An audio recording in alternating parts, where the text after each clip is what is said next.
Jésus est le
Alléluia. Jesus. I want everyone to be the song.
tu es bon, Seigneur. Tu es Alpha et tu es l'Oméga, l'Alpha, Seigneur.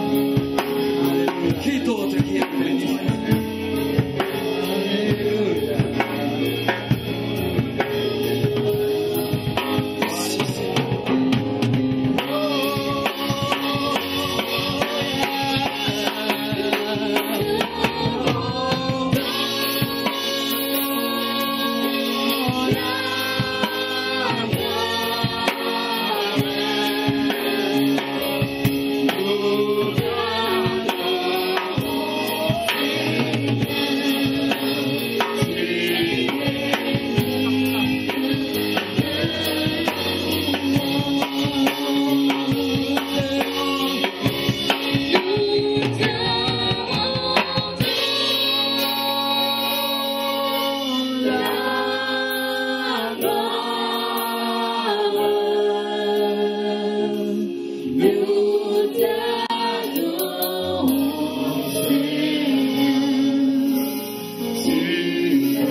Ce matin, tu n'as qu'à ouvrir ton cœur au Seigneur pour que tu puisses l'entendre, pour que tu puisses le voir. La voix du bon berger. Si je me tais, oh, j'apprendrai à écouter la voix du bon berger. Quand je l'entends, oh, je comprends qu'il a payé pour ma liberté. Si je me tais à écouter la voix du bon berger, quand je l'entends, oh, je comprends qu'il a payé pour ma liberté.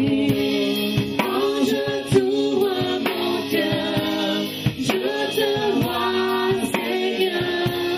Quand je t'ouvre mon cœur, je t'entends me parler. Et ta loi dans mon cœur, toujours demeure. Et ta vie à chaque heure coule comme un torrent. Quand je t'ouvre mon cœur, je te vois, Seigneur. Quand je t'ouvre mon cœur, je t'entends me parler. Et ta loi dans mon cœur, toujours demeure. Et ta vie à chaque heure coule comme un torrent. Quand je t'ouvre mon cœur, je te vois, Seigneur. Quand je t'ouvre mon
Sing up to save me, cry.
Seigneur, je ne pourrais pas te dire.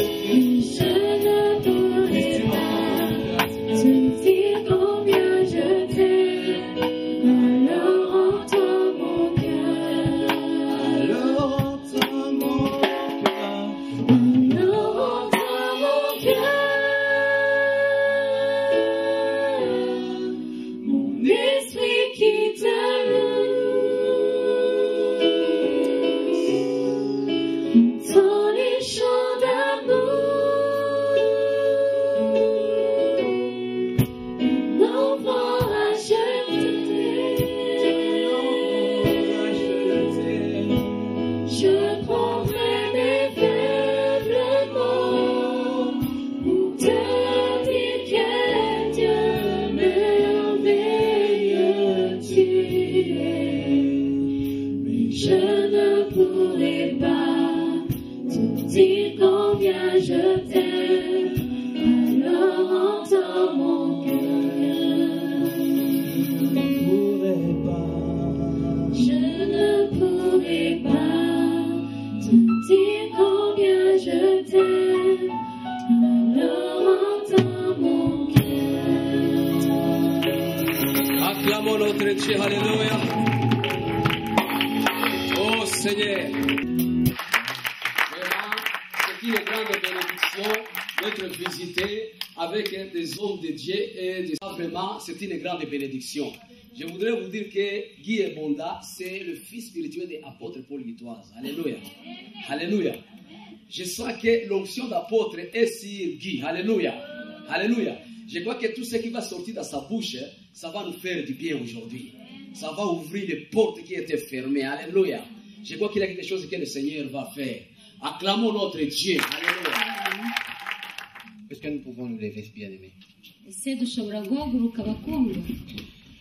Nous recevons le Saint des Saints, le Saint d'Israël. Nous recevons le Dieu Tout-Puissant. Twakiriye Imana ishobora byose. Nous élevons nos mains et nous le bénissons. Tuzamura Nous ibiganza disons, byacu. Seigneur, parle-moi aujourd'hui. Tubwire Imana ngo ivugane Accorde-moi la grâce d'être sauvé aujourd'hui. Ngirira ubuntu uyu munsi bwo gukizwa. Nous prions au nom de Jésus. Turasenga mu izina rya Yesu. Père, nous rendons gloire à ton nom parce que tu es Dieu. Mana tugushubije Père, nous icyubahiro. bénissons ton nom parce que tu es Adonai. Turagushima kuko uri Père, nous rendons Adonai. gloire à ton nom parce que tu es le Saint d'Israël. Tujeze icyubahiro. Père, nous bénissons ta présence aujourd'hui dans ce lieu. Uhaye icyubahiro kubaho kwawe. Nous voulons que toi, tu puisses prendre possession de ce lieu éternel. Turakwinginze ngo abe ari wowe Nous voulons, uganza. Seigneur, que toi, tu parles à ton peuple éternel des armées. Turakwinginze ngo uvugane n'ubwoko bwawe Nous voulons Uwiteka. connaître ta volonté aujourd'hui. Turashaka kumenya ubushake bwawe uyu Nous munsi. élèvons ton nom éternel. Dushize hejuru izina Nous te ryawe. consacrons roi dans ce lieu. Tuguhaye aha hantu mwami Yesu. Lorsque le sang de Jésus, Reka amaraso ya Yesu. puisse, ô Dieu de grâce, Mana nyir'ubuntu. ôter tout ce qui n'est pas de toi dans ce lieu. Akureho ibitaguturutseho byose aha Et hantu. qu'aucune puissance éternelle Kugira ngo imbaraga zose z'umwijima ne puisse Uwiteka s'élever au-delà de la puissance de Jésus-Christ. ze kubasha kuzamuka imbere y'icyubahiro cy'Uwiteka. Merci, mon Dieu. Urakoze Mana. Bénis Israël, Umugisha le Isirayeli, peuple que tu as choisi. ubwoko witoranirije. Bénis, Seigneur, la parole que nous allons écouter. Umugisha ijambo tugiye kumva. Bénis chaque personne qui vient dans ce lieu. Umugisha umuntu wese waje aha ngaha. Seigneur, ta parole dit Uwiteka ijambo ryawe que riravuga tous ceux qui t'ont rencontré ngo abahuye nawe bose ne restaient pas la même personne. ntabwo basubiye uko baje. Et partout où tu passais, éternel, Kandi aho wanyuraga hose Uwiteka tu laissais des traces. wasigaga Et je prie que tu ibimenyetso. laisses des traces aujourd'hui. Ndagusaba ngo usige Dans la vie de cette ikimenyetso uyu église. munsi mu buzima bw'iri torero, Dans la vie de chaque personne mu buzima bwa buri umwe wese qui est venue dans ce lieu. waje aha hantu. Au nom de Jésus. Mu izina rya Yesu Je prie, Seigneur, pour mon interprète. ndasengera umusobanuzi wanjye. Sois rempli, Seigneur, d'une onction nouvelle. Reka yakire amavuta adasanzwe, Une grâce particulière. ubuntu budasanzwe Pour interpréter ta parole. kugira ngo asobanure ijambo Au ryawe nom de mu Jésus-Christ. izina rya Yesu. Amen. Amen. Amen. Gloire à Jésus. Icyubahiro kibi cya Yesu. Nous bénissons le nom du Seigneur. turashima izina ry'Uwiteka. J'aimerais faire deux choses avant de commencer la parole de Dieu. Hari ibintu bibiri nifuza gukora mbere yuko nsoma ijambo On va ry'Imana. demander à tous les choristes de venir ici. Nous allons prier pour eux. Ndasaba korari azafe kugira ngo baze hano tubasengere. Si vous pouvez venir rapidement. Mugerageze kwihuta. Alléluia. Haleluya. Lorsque nous présentons des gens devant le Seigneur, Iyo twerekanye abantu imbere y'Uwiteka, nous nous lèvons devant le Saint d'Israël. nanone tuhaguruka imbere y'Imana ya Isirayeli. Nous prions pour cette chorale.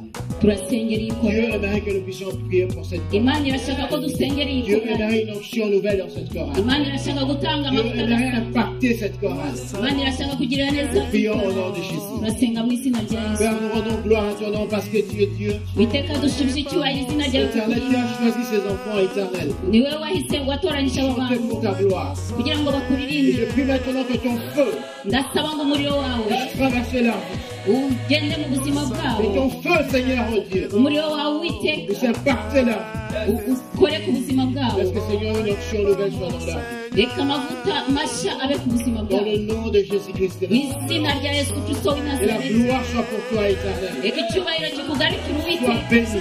Habwa icyubahiro. Sois béni, Seigneur. Habwa Dans icyubahiro. leur vie. Ubuzima bwabo. Tous ceux qui vont entreprendre. Reka ibyo bazakoraho byose. Au nom de Jésus-Christ. Mu izina rya Yesu. Amen. Amen. Alléluia. Haleluya. Quel mot à dire à ma sœur ici? Mfite amagambo abiri nshaka kubwira mu mushiki wanjye. J'aimerais te dire ceci. Ngiye kumubwira iki? Il Iyo uririmbira y Uwiteka, a une grâce de Dieu sur toi. hari ubuntu bw'Imana kuri wowe. Ce que le Seigneur aimerait. Icyo Uwiteka yifuza, Ça va une vie de prière. ugomba kugira ubuzima bw'amasengesho ndetse no kwishyira mu biganza by'Imana. Grâce que le Seigneur. Uzabona ibyo Uwiteka azagukorera. Imana iguhe umugisha. Alléluia. Haleluya. Gloire à Jésus. Icyubahiro kibe Bénissons kimwe. le Seigneur. Turasubiza Imana Je bénis icyubahiro. l'homme de Dieu. Ndashimira umukozi Je bénis sa w'Imana. femme. Ndashimira umudamu we Je bénis l'église. ndetse n'itorero ryose. Alléluia. Haleluya. Je suis pas étranger à Saint-Antoine. Ntabwo ndi umushyitsi muri J'aime Zion. cette église Nkundira itorero et je sais aussi que vous m'aimez beaucoup. kandi nzi ko namwe munkunda cyane. Alléluia. Haleluya. La gloire soit pour Jésus. Icyubahiro kibe La cya deuxième Yesu. chose que j'aimerais faire avant de commencer la parole. Ikindi cya kabiri nshaka gukora mbere yo gutangira ijambo. Lorsqu'on fêtait la nouvelle année, on était en réveillon. Igihe twari turi mu munsi Le mukuru Seigneur nous a w'umwaka, dit trois choses. Imana yatubwiye ibintu bitatu Comment est-ce que nous devons marcher cette année? uburyo tugomba kugenda muri uyu mwaka. J'aimerais simplement dire une chose ici. Hari ikintu kimwe nifuza kuvuga aha hantu. Le Seigneur a dit que ceux qui veulent être bénis cette année, Uwiteka yaravuze ngo abashaka guhabwa umugisha uyu ceux mwaka, qui veulent voir la gloire de Dieu cette année, abashaka kubona icyubahiro cy'Imana uyu mwaka, doivent être le canal de bénédiction pour les autres. bagomba kuba imiyoboro y'imigisha ku bandi. Si tu es le canal de bénédiction pour l'autre, N'uba umuyoboro w'umugisha ku bandi, Dieu te bénira. Imana izaguha umugisha. Alléluia. Haleluya. Dieu te bénira. Imana izaguha umugisha Parce qu'il est Dieu. kuko ari Imana. C'est un Dieu qui ne ment pas. Ni Imana itabeshya. Alléluia. Haleluya. Pasteur, tu peux venir un peu. Ese pasiteri waza gato? C'est un frère que j'aime beaucoup. Ni mwene data nkunda cyane. Alléluia. Haleluya. Vous savez, je vais vous dire ceci. Ngiye kubabwira nti, Si Dieu a élevé cet homme, niba Imana yarazamuye uyu mugabo, vous devez le soutenir. mugomba kumushyigikira, Vous devez le bénir. mugomba kumuhesha umugisha. Alléluia. Haleluya. Est-ce qu'il y a des gens qui me comprennent? Ese muranyumva? Non, non, non, non. Oya. Et j'aime pas prêcher devant les francophones. Ntabwo nkunda kubwiriza imbere J'aime le feu des anglophones. nkunda abavuga Parce icyongereza, que lorsque tu prêches devant les anglophones, kuko iyo mbwiriza imbere Tu sens qu'il y a des y'abanyabwongereza wumva ko hari est-ce qu'il y a abantu des gens qui me ese comprennent? hari abantu banyumva. Alléluia. Haleluya. Il y a un jour, Hari umunsi umwe Dieu dit au prophète Élie, Imana yabwiye umuhanuzi Eliya, il lui dit, va voir une femme veuve. aramubwira ati genda jya ku mudamu Cette w'umupfakazi, femme va te nourrir. uriya mupfakazi arakugaburira. Alléluia. Alléluia. Cette femme va te nourrir. Uriya mudamu arakugaburira. Pourquoi est-ce que Dieu a dit cela à cette femme? Ese ni kuki Imana yabibwiye Eliya atyo? Parce que dans sa préscience, Nuko mu bitekerezo bye Dieu savait que l'enfant de cette femme allait mourir.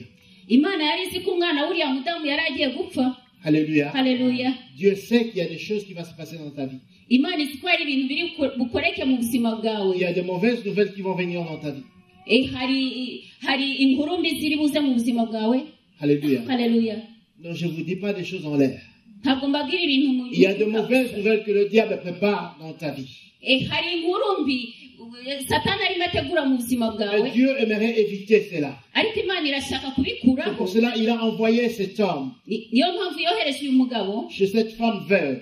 kuri uyu mudamu Vous savez, en w'umupfakazi. Israël, une femme veuve, Urazi muri Isirayeli c'est umupfakazi une femme pauvre ni umukene qui n'avait rien.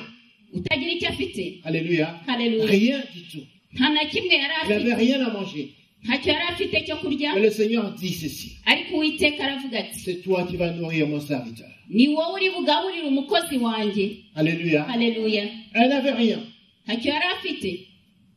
Et le jour où Élie est venu vers cette femme, uyu munsi rero Eliya yaje ku uwo cette mudamu femme était en train de ramasser du bois. yarimo yitoragurira udukwi. Elle n'avait même pas l'argent pour acheter du bois.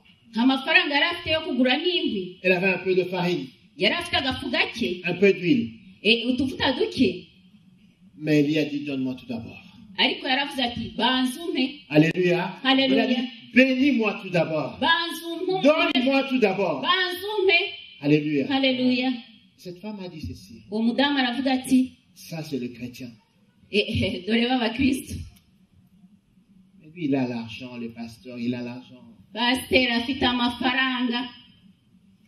Moi, je n'ai rien. Njyewe ntacyo nifitiye. Ça, c'est le chrétien.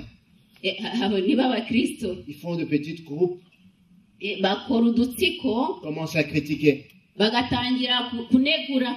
Moi, je ne dis pas ça. Njyewe simvuga ibi. Je vous dis ce que le Seigneur dit. Ndababwira ibyo Uwiteka avuga. Alléluia. Haleluya.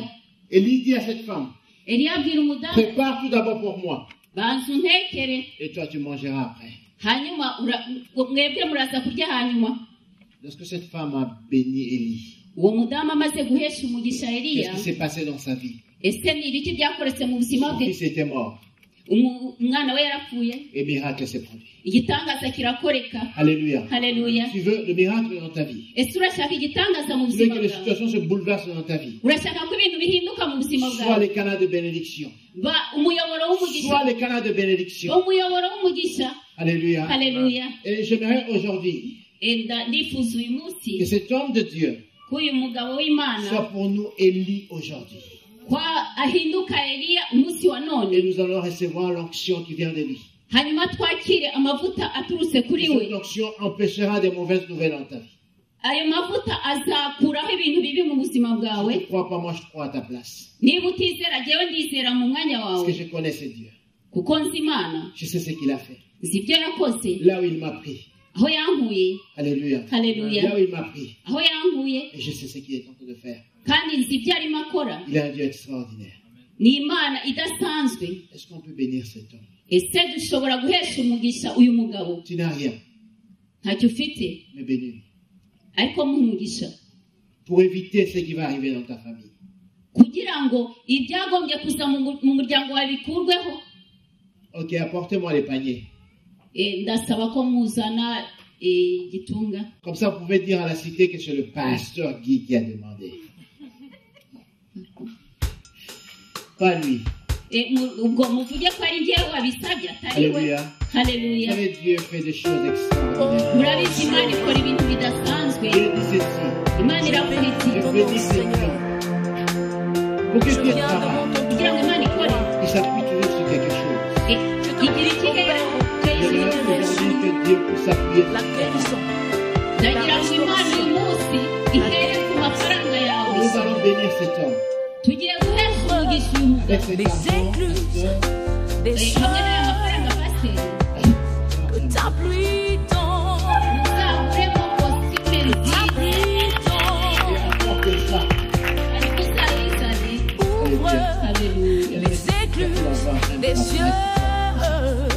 Ni ukuri bene data biranejeje kubona papa wacu ameze neza. La soif n'est pas pour les païens, Kwambara neza si iby'abapagani, pour les hommes. iby'abakozi b'Imana. Alléluia. Haleluya. Sois bien béni. Haguruka uze Dieu bénit avec le peuple chrétien. ngwino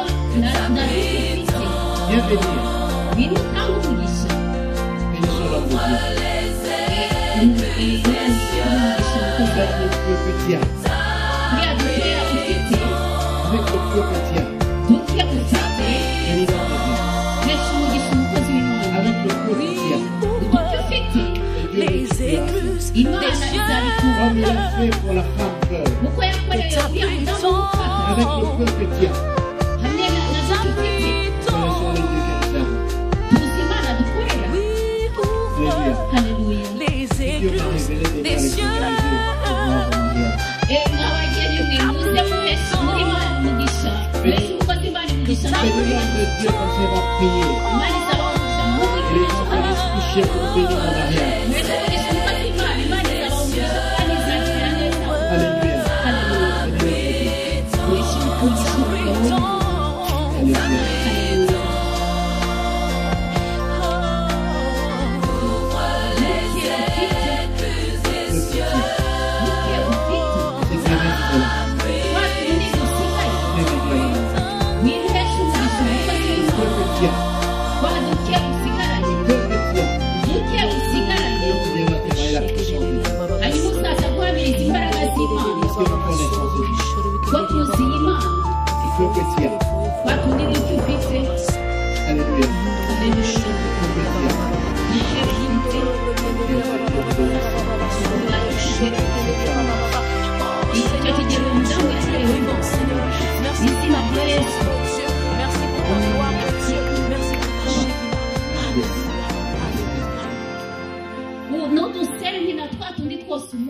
haleluya Alléluia. Alléluia. Gloire à Jésus. Icyubahiro kibe cy'Uwiteka.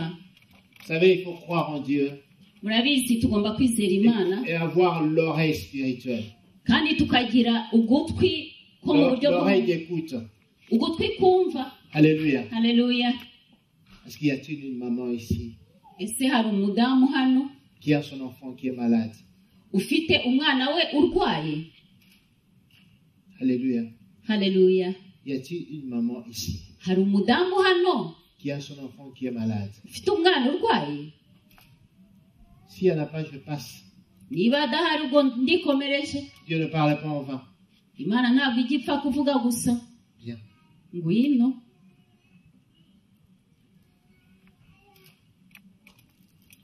Gloire à Jésus. Icyubahiro kibi cya Yesu. Seigneur, tu as voulu que nous puissions prier pour cet enfant. Mana wifuje ko dusengera uyu Peu mwana. importe, Seigneur, les attaques du diable.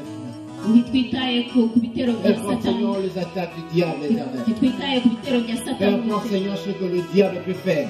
Twitaye ku byo Satani ashobora Seigneur, gukora. parce que tu as révélé cela. Kuko wabihishuye. La Bible dit que ce que tu as révélé est nul Bibiliya iravuga ngo icyo wagaragaje et kiba sans gikuwe. effet. Nta bushobozi kiba Et je gifite. prie maintenant pour la guérison de cet enfant. Ndasengera gukira k'uyu mwana Au nom de Jésus. mu izina rya Yesu. Et la grâce de Dieu entre Reka ubuntu bw'Imana buze mu Et la buzima. grâce de Dieu entre Ubuntu bw'Imana buze mu buzima Que Dieu bwawe. puisse te bénir. Imana iguhe umugisha. Que Dieu puisse te bénir. Imana iguhe umugisha. Soit la grâce. Akira ubuntu bw'Imana. Dans mes larmes, ô Éternel, soutiens-moi, ô Père. Urakoze Yesu. Alléluia. Haleluya.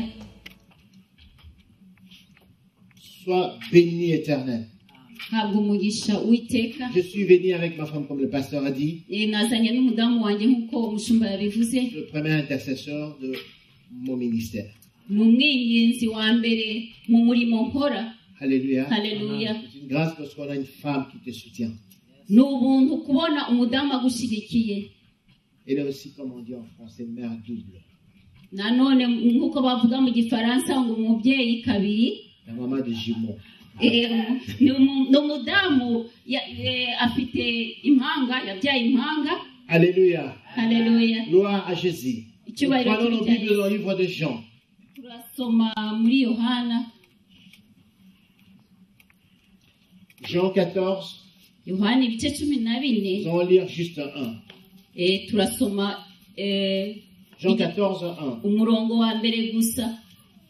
Yohana ibice 14 umurongo wa mbere gusa. Jean 14, 1. Yohana ibice 14 umurongo wa mbere gusa. La Bible dit ceci. Bibiliya iravuga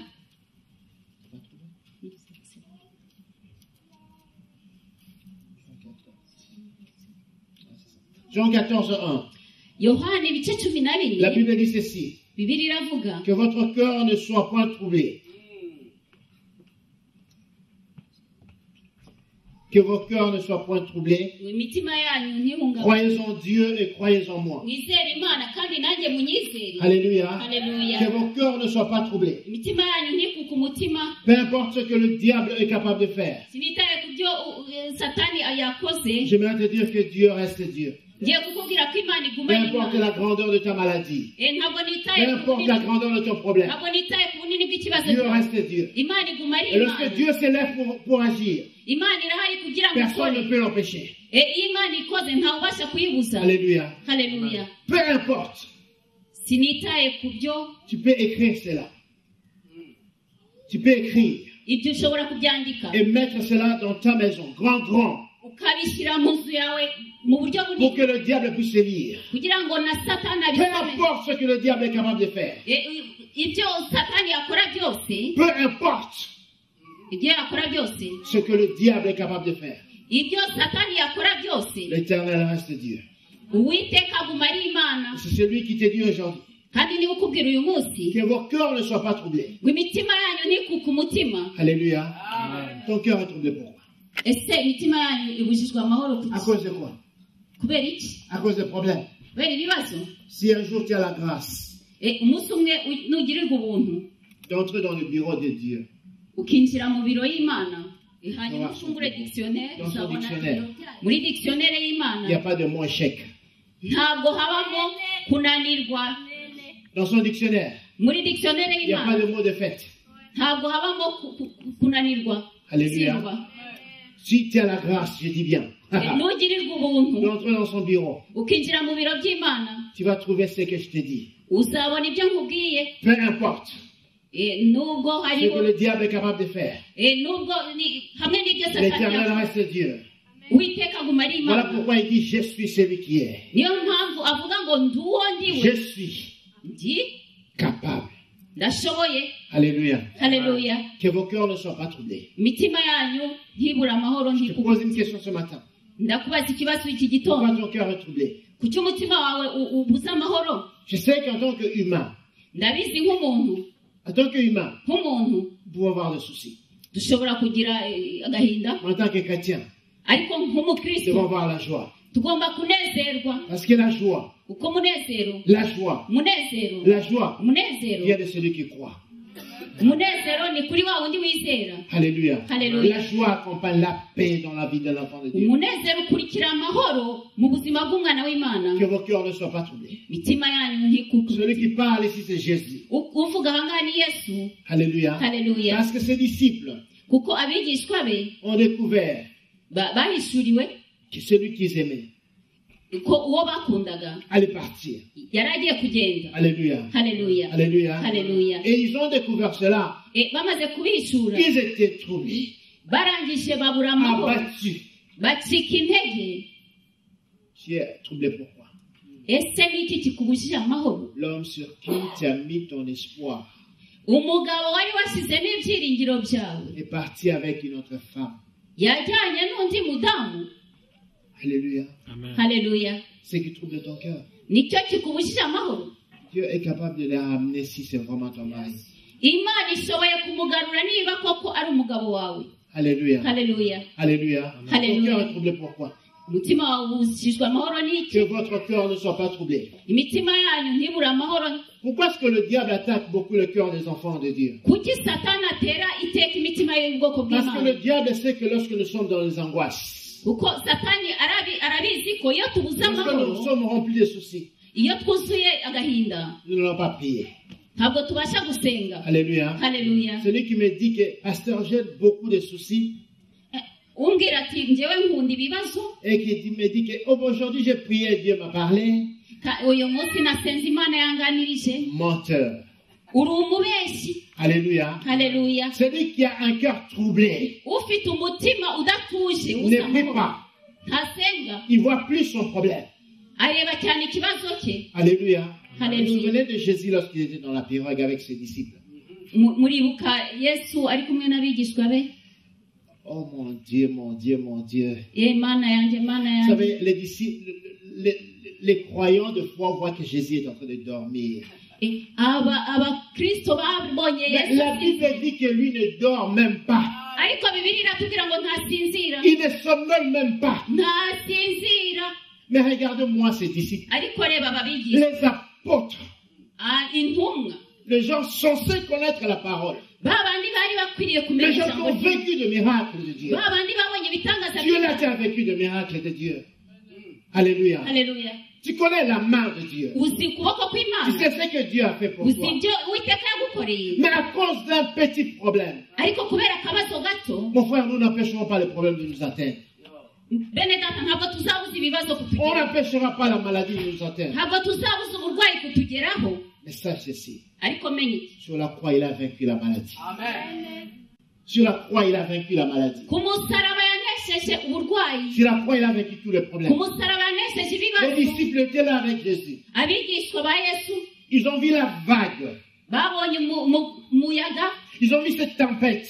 babonye umuhengeri Leurs yeux étaient fixés sur la tempête. amaso yabo ahanga umuhengeri Plus tes yeux sont fixés sur les tempêtes.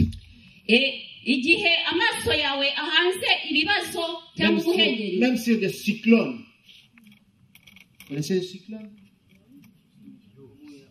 umuyaga serwakira je pense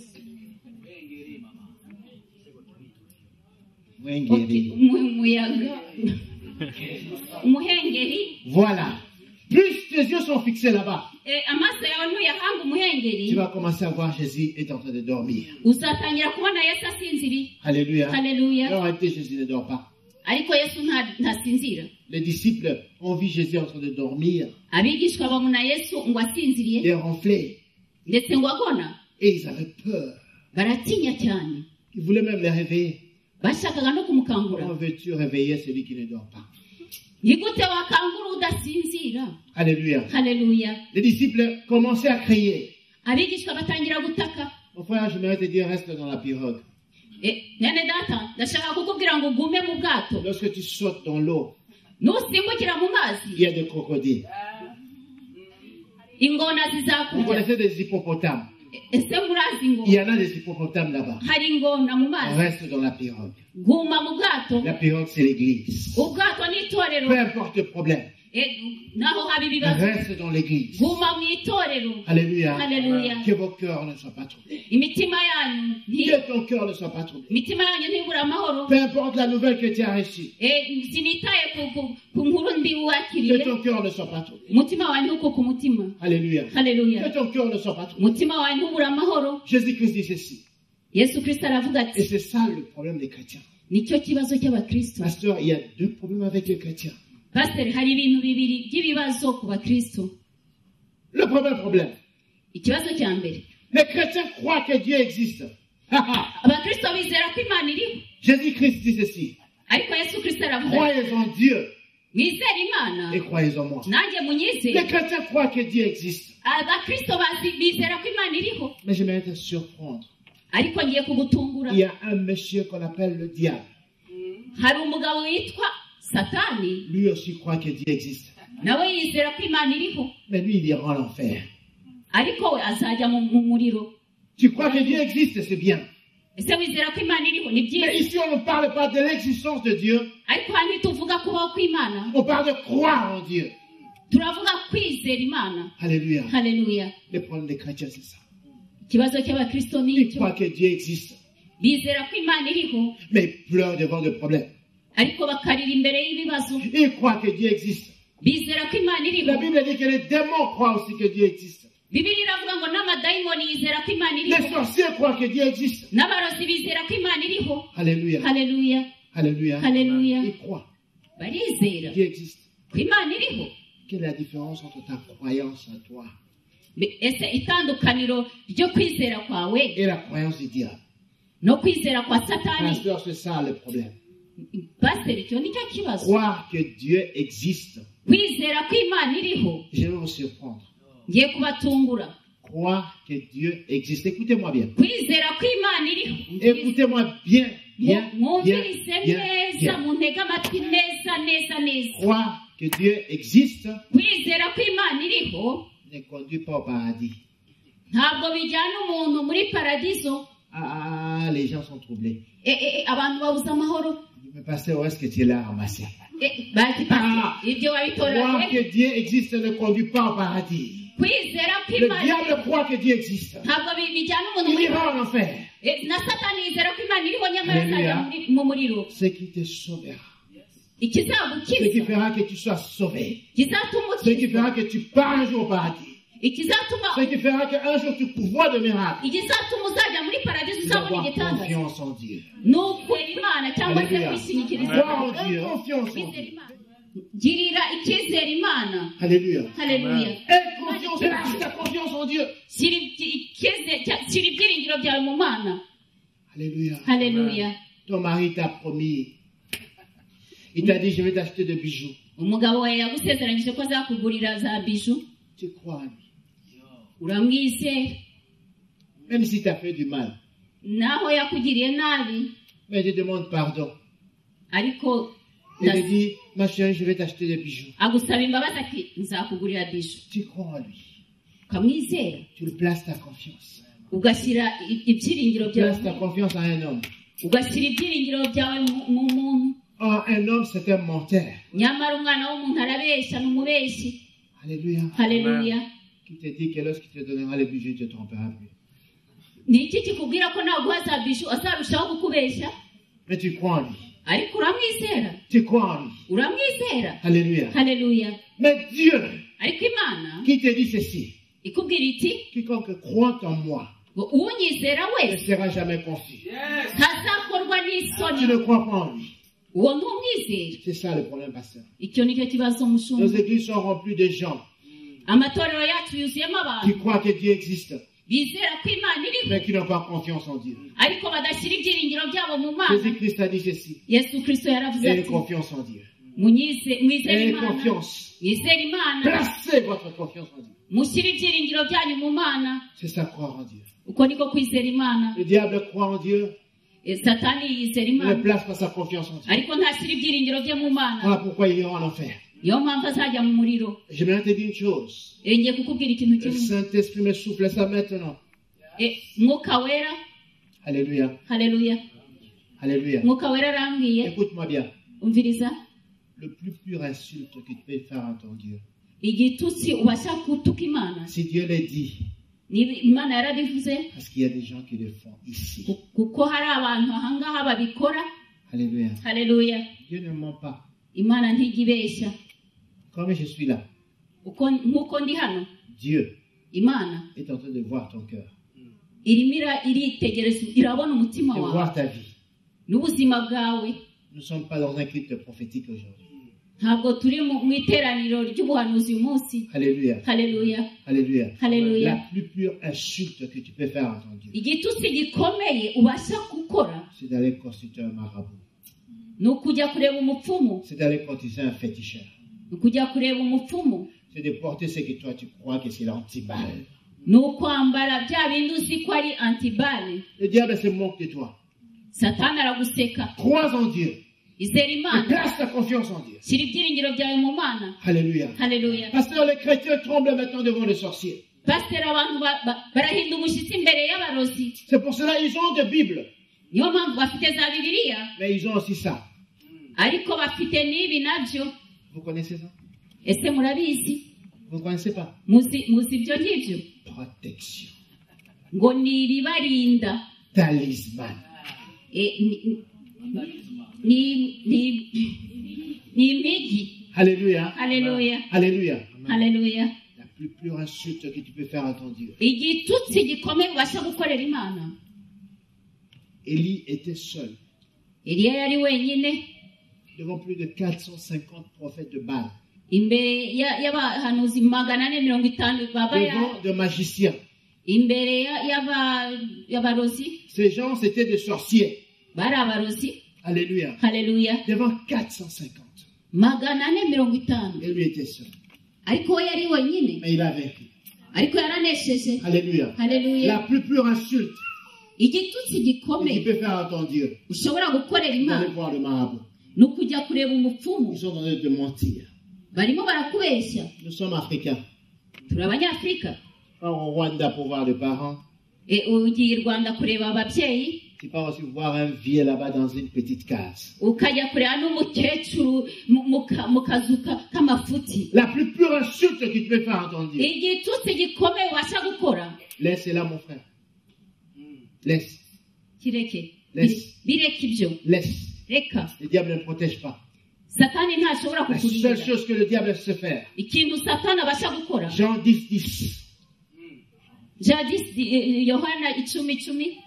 Le diable ne vient que pour détruire, Satani azanwa no égorger et voler. kurimbura, kwica no Tuer, kwiba. point final.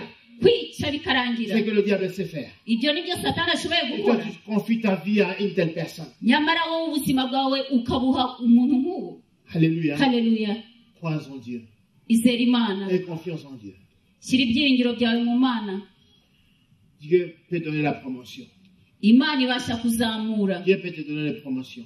Uwiteka abasha kukuzamura. J'insiste bien, Dieu peut te donner une promotion.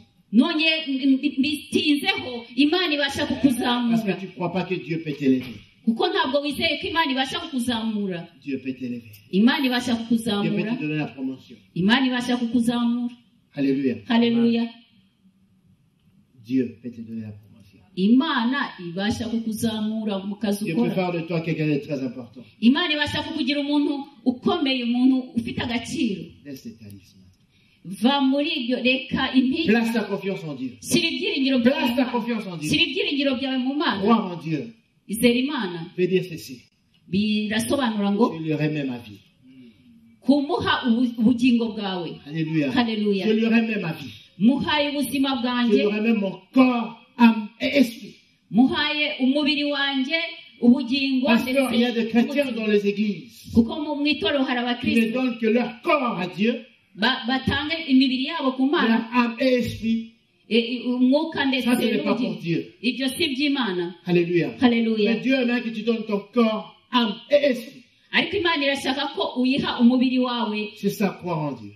n'ubugingo Laisse ndetse ta n'umwuka confiance en wawe. Dieu. Shyira ibyiringiro byawe mu Mana. Alléluia. Haleluya. Alléluia. Haleluya. Jésus dit ceci. Yesu Que ton cœur ne soit pas troublé. Yesu aravuga ati umutima Pour wawe que ton cœur ne ntubura soit pas troublé. ndetse n'umubiri wawe ntubura La amahoro. première chose à faire, Ikintu cya mbere ubasha c'est que gukora tu dois placer ta confiance en Dieu. nuko ugomba gushyira ibyiringiro byawe mu Mana. Crois que Dieu est capable. Izere ko Imana ishobora. Bien-aimé, Dieu est capable Bene data, Imana de irashoboye. faire au-delà de ce que toi tu demandes. Ishobora gukora ibirenze ibyo wowe Au-delà de ce usaba, que tu penses. ibirenze ibyo utekereza. Dieu est capable. Imana yacu irashoboye. Alléluia. Haleluya. Deuxième problème des chrétiens, pasteur. Ikindi kibazo cy'abakristo, ikibazo Les cya chrétiens croient kabiri. que Dieu existe. Abakristo bizera ko Imana iriho, Mais les chrétiens ne croient pas à la parole de Dieu. ariko ntabwo bizera ijambo Oh, ry'Imana. ça on ne croit pas. Ibyo ntibabyizera. Ce sont des écrits qu'on a écrits pour les Juifs. Iyi ni inyandiko yandikiwe Abayuda. Alléluia. Haleluya. La Bible dit ceci. Bibiri iravuga, 2 Timothée 3, 16. Timoteyo wa kabiri ibice bitatu umurongo wa La 10 na Bible dit 6. ceci. Bibiri iravuga Toute écriture est inspirée par Dieu. ngo ibyanditswe byose Capable byahumekewe de n'umwuka w'Imana, pouvoir corriger. bishobora guhindura, Capable de bishoboye pouvoir donner la vie. gutanga ubuzima, Capable bishoboye de pouvoir instruire. kwigisha. Même ceux-là qui n'ont jamais été à l'école. Yewe n'aba bandi batigeze bajya mu La parole ishuri, de Dieu est capable de les instruire. ijambo ry'Imana rishoboye kubigisha ubwaryo. Alléluia. Haleluya. Mais ce que Jésus-Christ a remarqué, c'est quoi? Ariko icyo Yesu yabonye ni C'est iki? que des chrétiens Ni uko abakristo ne croient pas à la parole de Dieu. batizera ijambo ry'Imana, Ils croient que Dieu est bon bizera ko Imana ari nziza parce qu'il pardonne leurs péchés. kuko ibabarira ibyaha byabo, Parce que nous aimons le péché, à commencer par moi. Parce que nous aimons le péché, kuko dukunda ibyaha bihereye no kuri à njye. commencer par moi. No, bihereye no kuri njye. Nous aimons le péché. Dukunda ibyaha Parce que les chrétiens ont maîtrisé, pasteur, kuko abakristo icyo bamenye neza, que Dieu pardonne le péché. bazi Ah, ko Imana ibabarira ah. ibyaha. Là, ils ont maîtrisé ça. Icyo barakimenye rwose ko Là, Imana ils ont maîtrisé ça. ari imyembabazi, icyo barakizi. Alléluia. Haleluya. Là, ils ont de maîtrise de l'université. ni nk'aho afite kaminuza rwose muri Dieu est bon, Dieu est bon, Dieu est bon, imana ni Dieu est nziza bon. imana ni nziza Alléluia. imana ni Ça, nziza ils ont maîtrisé ça. ibyo babizi neza Le même chrétien, uwo mukristo uwo il nyine croit que Dieu est bon. uzi ko imana ari Parce nziza qu'il pardonne ses péchés. kuko ababarira ibyaha bye Mais ne croit pas que Dieu est capable de résoudre son problème. ariko ntiyizera ko imana ishoboye gukemura ikibazo cye C'est ça le problème des chrétiens. icyo nicyo kibazo cy'abakristo Alléluia. haleluya Parce que si tu pouvais trouver des gens qui ont des maladies de tension, pasiteri nubona abantu barwaye indwara za tansiyo ne va pas z'imitima parmi les païens. C'est dans les églises. ntabwo biba hanze mu bapagana ahubwo ni mu itorero Tension plus. kurwara umutima birenze Des maladies cardiaques. indwara z'imitima C'est parmi les chrétiens. ni mu bakristo Parce qu'ils ne croient pas que Dieu peut résoudre leurs problèmes. kuko batizera ko imana ishoboye gukemura Ils ne ikibazo croient pas cyabo que Dieu peut les protéger. ntabwo bizera ko imana Ils ne ishoboye croient pas que kubarinda Dieu peut résoudre leurs problèmes de mariage. ntabwo bazi ko imana ishoboye gukemura ikibazo cyo gushaka Les chrétiens voient, oh, pasteur, je suis assez vieille. abakristo barareba bati pasiteri ndashaje J'ai déjà 35 ans, 40 ans. mfite imyaka 35 ndetse 40 Qui pourra encore m'épouser? ninde wanshaka wanshaka Alléluia. haleluya Mais le même chrétien uwo mukristo nyine croit que Dieu peut pardonner leurs péchés. yizera ko imana ibasha kubabarira ibyaha bye Dieu est capable de se donner un mari même si tu as 60 ans. imana ifite ubushobozi bwo kuguha umugabo nawe waba ufite 60. J'étais au Canada au mois de août, je crois. nari muri canada mu kwezi kwa munane Une femme de 43 ans umudamu wari ufite imyaka 43 qui est restée comme ça pendant plus de 10 ans à craindre Dieu. wari warabayeho atinya imana imyaka 10 À l'âge de 43 ans avec 3 enfants, afite imyaka 43 ndetse n'abana 3 Dieu lui a donné un mari qui n'a pas d'enfant. imana yamuhaye umugabo utarigeze ashaka Un homme qui umusore craint Dieu. umugabo utinya imana Et ils vont se marier cette année. baraza kurongorana muri uyu mwaka Dieu est capable. imana irashoboye Le problème, c'est quoi? ikibazo ni iki Nous ne croyons pas à la parole de Dieu. ntabwo twizera ijambo ry'imana Alléluia. Alléluia. Nous ne croyons pas à la parole de ntabwo Dieu. twizera ijambo ry'imana Nous ne croyons pas à la parole de Dieu. ntabwo twizera ijambo Parce que ry'imana si nous croyons vraiment à la parole de Dieu, kuko iyo aba twizeraga by'ukuri ijambo cette ry'imana salle allait être petite. iki cyumba cyakabaye cyarabaye gito Alléluia. Alléluia. Parce que Jésus-Christ est ici. kuko yesu kirisito Allez et faites de toutes les nations mes disciples. ngo mugende muhindure amoko yose abigishwa banjye Alléluia. haleluya Qui a des amis ici? ninde ufite inshuti Tout le monde a des amis. Même Et- si tu ne mets pas comme ça. ninde ufite inshuti abantu bose bafite inshuti nawe utazamura ukuboko Il y a des gens qui ont des 5000 amis sur Facebook. hari abantu bafite inshuti 5,000 kuri facebook Alléluia. haleluya 4000 amis sur Facebook. 4,000 Deux autres, tu connais même pas. hari abo uzi n'abo utazi Je vais te dire un problème. ngiye kukubwira ikibazo Ce qui est grave, c'est quoi? ikibazo ni iki Dieu dit ceci. imana iravuga Si tu es sauvé, ngo nukizwa ta famille sera sauvée. umuryango wawe uzakizwa Si tu es sauvé, nukizwa ta famille sera sauvée. umuryango wawe uzakizwa Toi, tu es sauvé, ese wowe urakijijwe tes amis ne sont pas sauvés. inshuti zawe Ton ntizikijijwe meilleur ami comme tu es là, inshuti yawe magara c'est un païen. ni mupagani Alléluia. Tu haleluya n'as jamais parlé de Jésus. nturamubwira yesu na Mais tu lui rimwe dis que je t'aime. iyo umubwiye ngo uramukunda Mon frère, Dieu te jugera. mwene data imana Tu peux me dire, mais izagukiza pasteur, ce n'est pas mon problème. uzakirwa urubanza ushobora C'est kubwira uti pourquoi pasiteri que Dieu t'a cyo si mis en ikibazo cyawe contact avec cette personne ese urazi impamvu imana yaguhuje n'uwo muntu pour que cette personne soit sauvée. kugira ngo uwo muntu akizwe Est-ce que tu lui as déjà dit que Jésus t'aime? ese wari wamubwira uti yesu Est-ce aragukunda que tu l'as simplement invité à l'église? ese wari wamutumira byonyine mu Celui itorero qui croit à la parole de Dieu uwizera ijambo ry'imana va mettre ce que Dieu dit dans Marc 16-15 en parole. azashyira mu bikorwa ibyo imana ivuga muri Allez et faites de toutes les nations mes disciples. ngo mugende muhindure ubwoko bwose abigishwa C'est ça banyu ce que Jésus dit, croire à la parole de Dieu. kandi ukora ibyo yesu yavuze kandi wizera ijambo Croire à la ry'imana. parole de Dieu, se mettre en pratique la parole de Dieu. Kwizera ijambo ry'imana no gushyira mu bikorwa ijambo ry'imana. Alléluia. Alléluia. Croire à la parole de Dieu, c'est ça. Kwizera ijambo ry'imana ni ibyo. Bien-aimé, tu peux connaître toute la Bible. Bene data ubasha kumenya bibiliya yose. On te dit Jean 3,16, tu cites, c'est quoi ça? Bakakubwira bati Yohana 16 On ukabivuga. te dit Matthieu, comme ça tu dis. Bakakubwira Matayo ukabisobanura. C'est bien. Ni byiza. Est-ce que tu mets cette parole en pratique? Ese ubishyira mu gushyira ijambo mu bikorwa. C'est ça le problème. Icyo kibazo. Alléluia. Haleluya. Que ton cœur ne soit pas troublé. Ngo umutima wawe ntubure amahoro. Mets ta confiance en Dieu. Shyira ibyiringiro byawe mu Mana Et crois à la parole de Dieu. kandi wizere ijambo ry'Imana. Alléluia. Haleluya. Crois à la parole de Dieu. Izere ijambo Crois ry'Imana. à la parole de Dieu. Izere ijambo Et tu ry'Imana. verras la gloire de Dieu. Hanyuma uzabona icyubahiro Alléluia. cy'Imana. La Haleluya. Bible dit ceci dans le livre de Colossiens. Bibiliya iravuga mu Colossiens Bakolosayi. 2,14.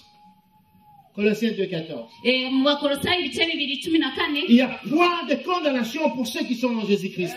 ngo abari muri Yesu Kristo ntibazacirwa Point de iteka. condamnation pour ceux-là qui sont en Jésus. Nta teka bazacirwaho abari muri Yesu Kristo. Alléluia. Haleluya. Tu es en Jésus. Uri muri Yesu. Il n'y a point de condamnation. Nta teka uzacirwaho. Une sœur m'a dit, pasteur, Mushiki wanjye yarambwiye ati pasiteri je suis condamné parce que j'ai le sida.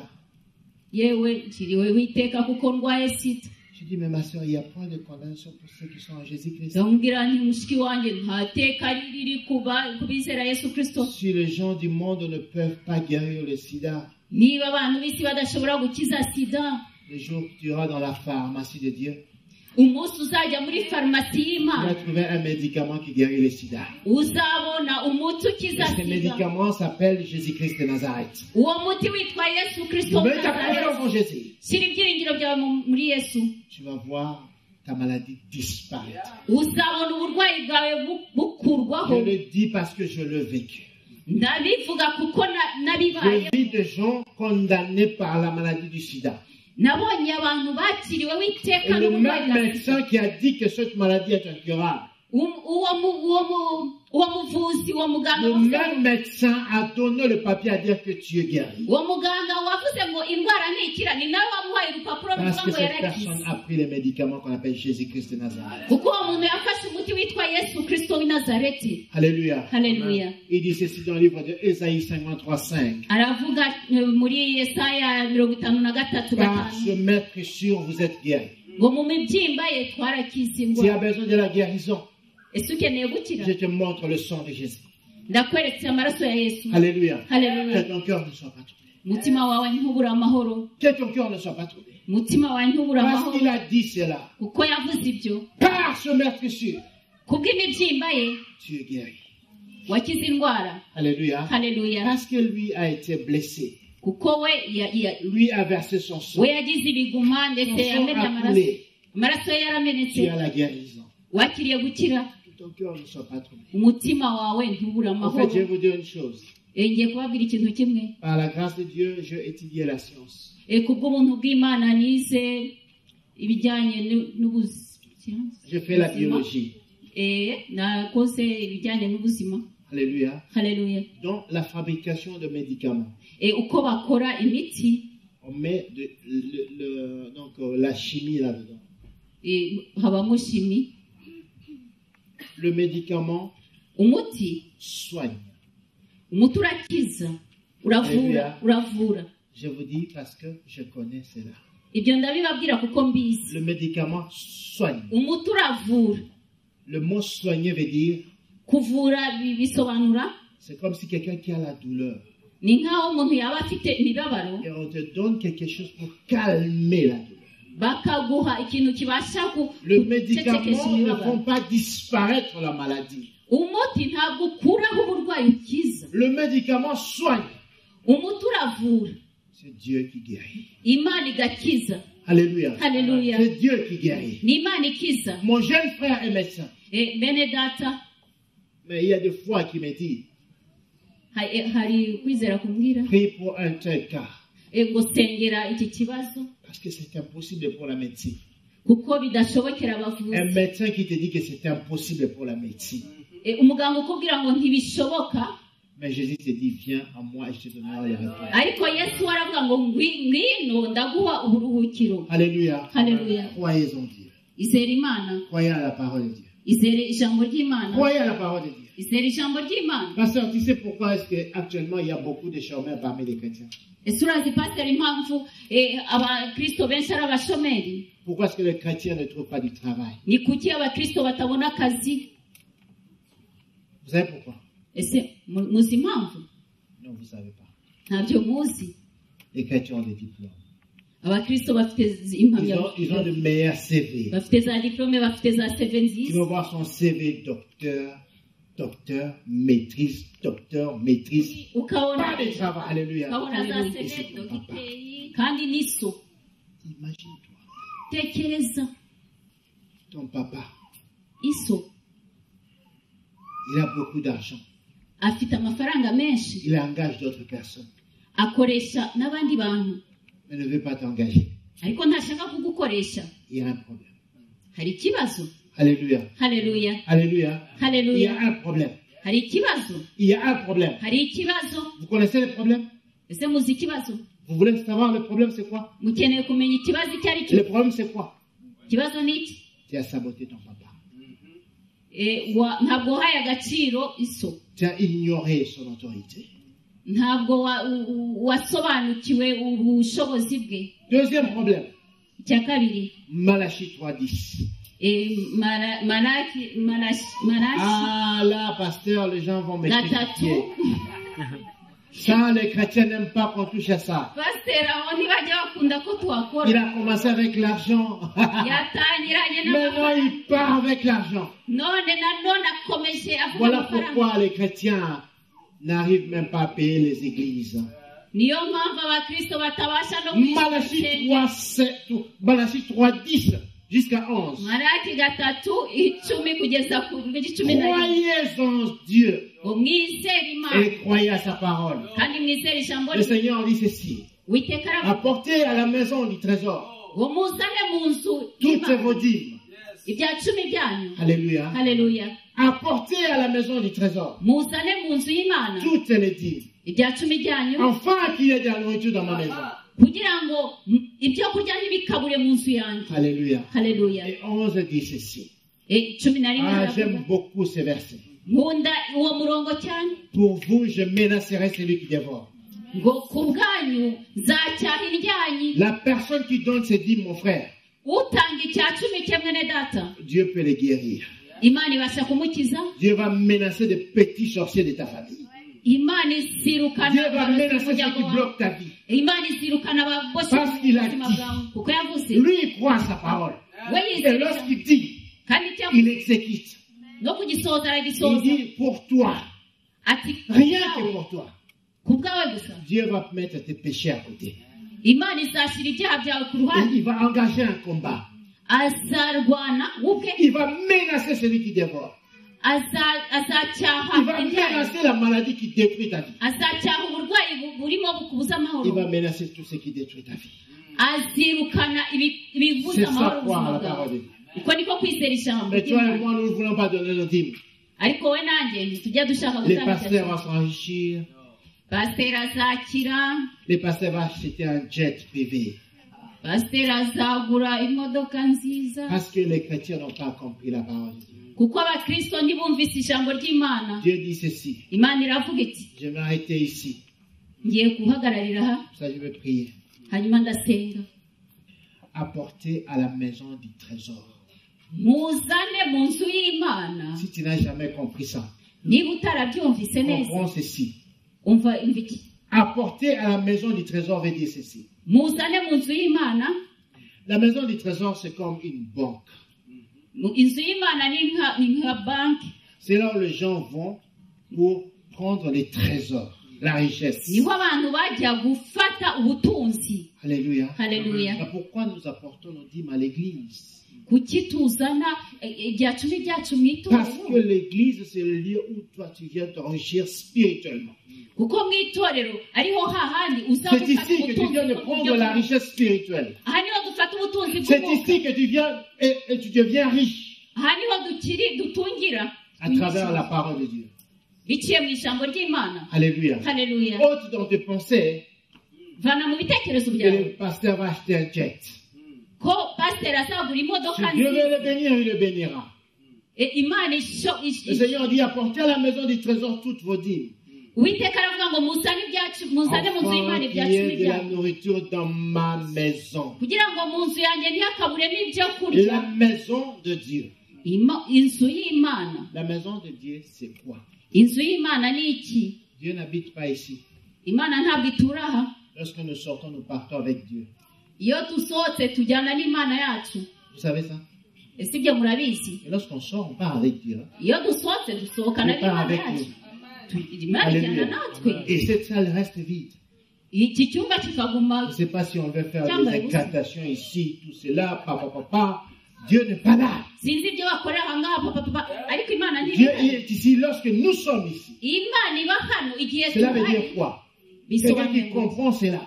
ushobora kuba Il ne suffit pas de atabisobanukiwe. faire la science pour comprendre, mon frère. Sinzi niba ndi bukwigishe. Cela veut dire simplement que la maison de Dieu, c'est toi et moi. Ubundi ijambo ry'Imana riravuga ngo inzu y'Imana ni La we Bible dit nawe. que Dieu n'habite pas dans des choses que des hommes ont construites. Ijambo ry'Imana riravuga ngo Imana ntitura mu bintu byubatswe Dieu n'intoki habite z'abana dans b'abantu. le corps de l'homme. Imana Voilà ituye pourquoi il dit que tu es le temple de Dieu. ituye mu mibiri Tu es y'abana la b'abantu, maison de Dieu. kuko Et iravuga Dieu dit turi ceci. insengero z'Uwiteka, Afin que toi, tu ne manques de rien. kugira ngo utagira icyo ubura nawe. Alléluia. Haleluya. Si tu apportes des dîmes, mon frère, Nuzane icya cumi cyawe tu mwene ne data, manqueras de rien. ntacyo uzabura. Et je te dis la vérité. Kandi En ndakubwiza qualité de prophète de Dieu, nk'umuhanuzi w'Imana, si tu prends la décision aujourd'hui nufata icyemezo uyu de munsi commencer à donner tes dîmes ugatangira gutanga icya cumi, et que tu es fidèle à tes dîmes, ukaba umwizerwa ku cya tu ne cumi, manqueras de rien. ntacyo uzabura. Et je te lance un défi. Parce que moi, j'aime des défis. ngusigiye D'ici 6 mois, mu mezi atandatu, 6 mois, amezi atandatu pas beaucoup. atari menshi. On est maintenant au mois de mai, Turi mu kwezi kwa gatanu, d'ici novembre. kugeza mu kwa cumi na kumwe. Écris la date d'aujourd'hui. Andika itariki y'uyu munsi. Mais à la fin là-bas,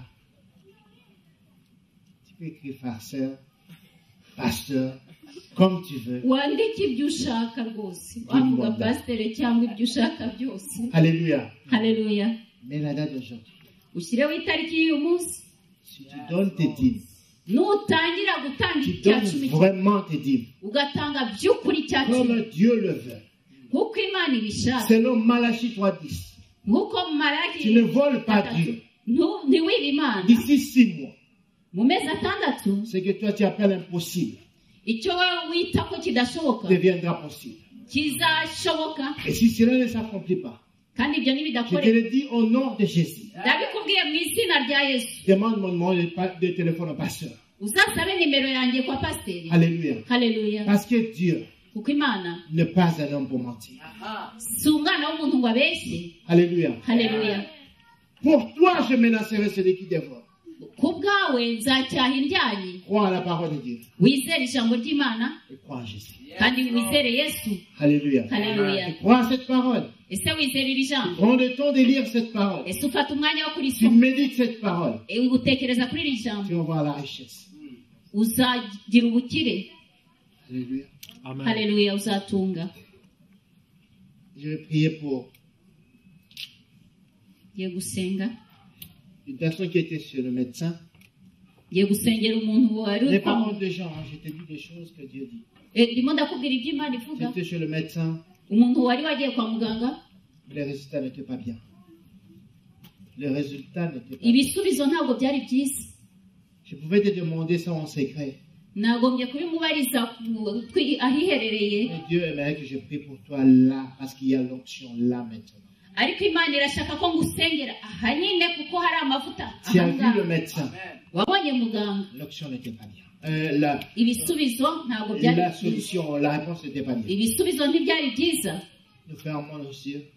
Duhumirize. Dieu n'aime pas des curieux. Ntabwo Imana ikunda Dieu aime abantu, ceux qui participent à la prière. ahubwo Imana ikunda Tu peux venir ici devant. uwo muntu niwe dushaka, uwo muntu azi Mais hano j'aimerais imbere. prier rapidement pour toi. Ndashaka kugusengera byihuse. Si tu es chez le médecin, wagiye kwa muganga le résultat n'était pas bien. nyamara ibisubizo ntibyari byiza. Viens mon frère, je mets un pied pour toi ma soeur. Mushiki wanjye cyangwa se mwene data ndashaka kugusengera ngwino. Deuxième appel, Guhamagara kwa kabiri, la santé te tourmente. ubuzima bwawe ntibumeze neza. Dieu aimerait m'élancer celui qui dévore aujourd'hui. Imana irashaka kwirukana ukubuza amahoro. Voilà pourquoi il nous a envoyés. Niyo mpamvu Imana yatwohereje. Viens, j'aimerais prier pour toi rapidement. Ngwino nawe ubuzima bwawe butameze neza, utaguwe neza. Ta santé est en train de te menacer. Ubuzima bwawe ntabwo bumeze neza. J'aimerais prier pour toi rapidement. Ndashaka kugusengera nihuse. Viens rapidement mon frère, ma soeur. Ngwino mwene data. Tu as dit merci. Wakoze. Navuze ngo tuzarambika abarwayi b'ibiganza bakire. Et maintenant Seigneur, qu'il soit bien. Ndasenga muri aka kanya Mana ngo Au akire. nom de Jésus-Christ. Mu izina rya Yesu Kristo w'i Nazareti. Parce qu'il n'a pas eu honte des hommes. Kuko ntabwo yagize isoni z'abana Il est venu b'abantu. vers toi, le Dieu de la solution. Yaje kuri wowe Mana y'igisubizo. Et que tu lui accordes maintenant la grâce. Ndakwinginze ngo umugirire ubuntu umwanya. Mu izina rya Yesu. Amen. Dieu de bonté et de miséricorde. Biteka Mana y'ubuntu kandi imbabazi. Seigneur, tu as dit, peu importe le péché, Waravuze ngo ntiwitaye ku byaha. la prière d'un juste peut sauver le malade. Isengesho ry'umukiranutsi ribasha gukiza. Je prie maintenant pour la justice Ndasenga nk'umukiranutsi Mwami sur la vie de ma soeur. ku buzima bwa mushiki wanjye. Je prie que tu puisses la guérir. Ndakwinginze ngo umukize. Je dis que nous imposerons simplement nos malades. Waravuze ngo tuzarambika abarwayi b'ibiganza bakire. Et toi, tu agiras. Kandi uzakora. Merci, mon Dieu. Urakoze Imana. Merci, Père. Urakoze Data. Cette femme voit ta gloire. Uyu mudamu arabona Qu'elle voit ta gloire. icyubahiro cyawe. Qu'elle témoigne ton nom. Qu'elle témoigne ta puissance. azahamiriza izina Qu'elle ryawe. témoigne, Seigneur, que le sang de l'agneau, Azahamiriza ko amaraso yamukijije. au nom de Jésus. Mu izina rya Yesu. Laisse que le sang de Jésus, Reka amaraso ya nous Yesu le maintenant à travers tes veines, agenda agende mu à travers ta vie, agenda agende mu à travers ta vie. agenda agende mu Au buzima. nom de Jésus. Mu izina rya Yesu Kristo w'i Nazareti. Amen. Merci, Éternel. Urakoze mu bitero. Guéris. Imana ibakize. Accorde à mon frère cette guérison. Parce que tu m'as fait. Au nom de Jésus-Christ. Mu izina rya Yesu. Amen. Nous croyons, Seigneur, ô Dieu, que tu es le Dieu qui guérit. Mana twizera kuri Imana ikiza. Voilà pourquoi, Seigneur, nous nous imposons, Seigneur, nos mains. Niyo mpamvu turambitseho ibiganza. Maintenant, Seigneur, Muri aka kanya au Mana. nom de Jésus-Christ. Mu izina rya Yesu. Voilà.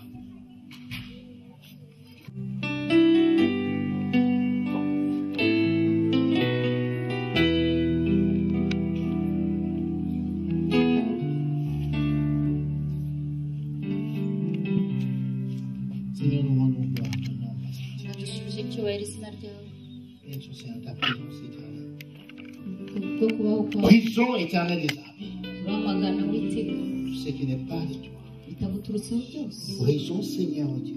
Turakubita hasi. Attaque du diable. Gutera kwa Satani mu izina rya Yesu.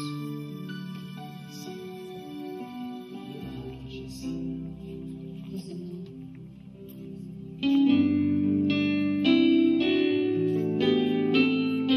Reçois la grâce de Dieu Akira ubuntu bw'Imana. et la paix de Dieu. Amahoro y'Imana. Et la paix de Dieu. N'amahoro y'Imana. Seigneur, merci Urakoze Mana. de la grâce que tu accordes à cette sœur. Ubuntu uhaye umushiki Et ta bonté éternelle et de la guérison. wowe gukira abantu mu izina rya Yesu.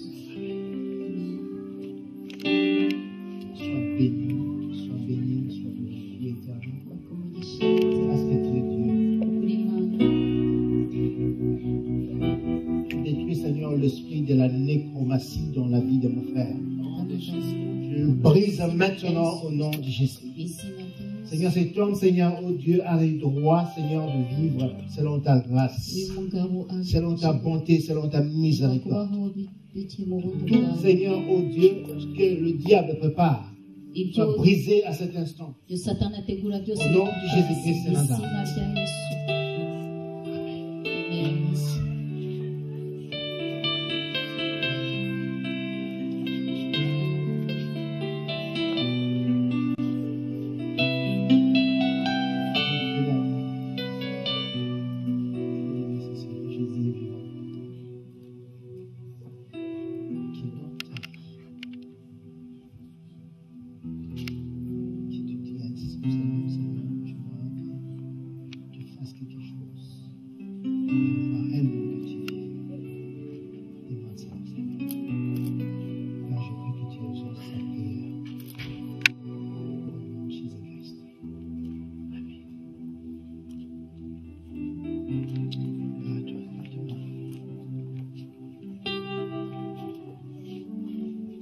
d'Israël, Mana ya Isirayeli, Saint d'Israël, Mana ya Isirayeli, tu ne rejettes jamais celui qui vient en toi.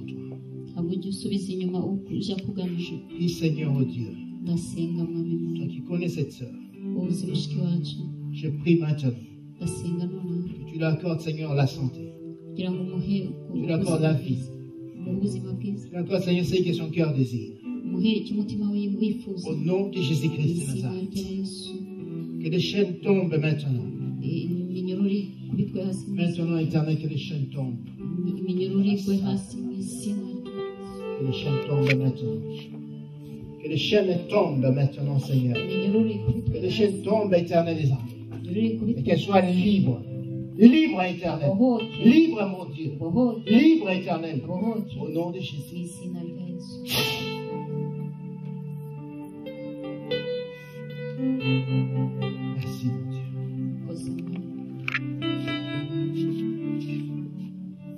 Seigneur, que la paix du Saint-Esprit règne dans la vie de ma soeur. Amahoro y'umwuka wera abe mu buzima Que la bwawe, paix du Saint-Esprit règne, Seigneur, dans sa vie.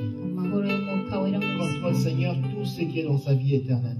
bwawe, biri mu buzima bwe bwose, Contrôle, Seigneur, mon Dieu, sa tension éternelle des armées. Contrôle, Seigneur, sa vie, mon Dieu, mon roi. rinda ubuzima bwe Je mwami, prie au nom de Jésus-Christ de Nazareth. ndasenga mu izina rya Yesu, Que ta grâce, Seigneur, soit sur elle. kugira ngo ubuntu bwawe Je bumubeho. prie au nom de Jésus. Ndasenga mu izina rya Qu'il Yesu, se recevoir la guérison. ngo yakire gukira Au nom de Jésus. mu izina rya Yesu. Amen. Amen.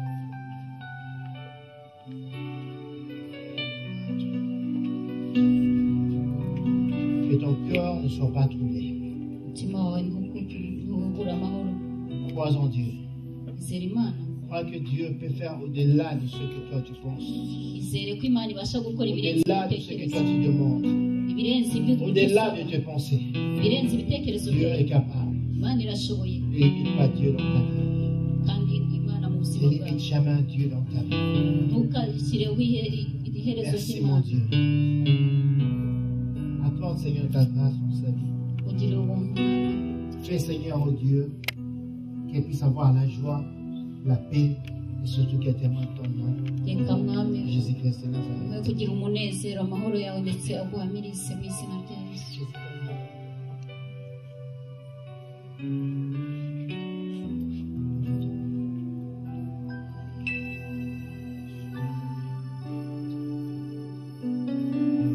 Seigneur, que ta grâce, Seigneur, soit sur elle au nom de Jésus-Christ de Nazareth. ku buntu bwawe bumubeho mu izina rya Yesu Tu mwami, connais le souci de son cœur. uzi ibibazo biri mu buzima bwe. Je prie que Seigneur, tu guéris, Seigneur, son âme éternelle. ndakwinginze ngo ukize umutima wawe mwami, Que tu guéris son âme éternelle. ukize umutima mu izina rya Yesu.